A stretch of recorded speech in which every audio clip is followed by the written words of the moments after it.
另外消息来关心公路法部分条文修正案，昨昏伫立法院三读通过，规定公路设计时间应该爱伫一定的范围内设无障碍人行道，也是行人的通行区，无就是交通宁静区，来确保过路人的安全。伫第三线新北三甲的介绍路一段，当咧做车路两边差不多5米宽的人行道，未来只要像这种的车路，拢爱设置无障碍人行道。 设立那个人行专用道的话，那走在上面就比较安全了，不然的话，等于跟车子走在一起。行人道除了走路以外，其实蛮多人在这边就是聊天交朋友，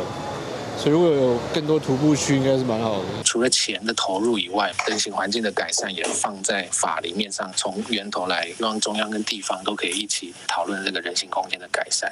为了向行人零死亡的目标行，立法院日一三读通过修正公路法部分条文。 包括公路的设计、时间、用户或者是交通工程，拢爱保障民众的安全。以第58条修正条文的规定，亲像省道、县道或者是乡道、市道、区道等等的公路，未来修建的时阵，若是有经过市区车路、医疗院所、学校、机关或者是人口较密集的所在，伫一定的范围内爱设置无障碍人行道、过路人行路的区域或者是交通宁静区。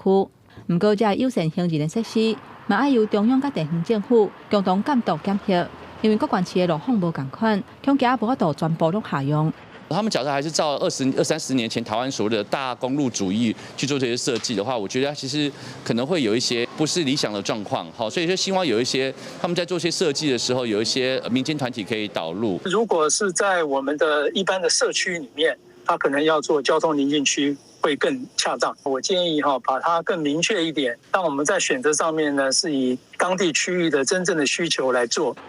有立委指出，台湾车路的交通事故每一年超过3000人死亡，安怎脱离行人地界的臭名？专家认为讲，政府除了听民间甲专家的声音，嘛照当地过路人的需求，设置适合的人行道，才会当落实人本交通。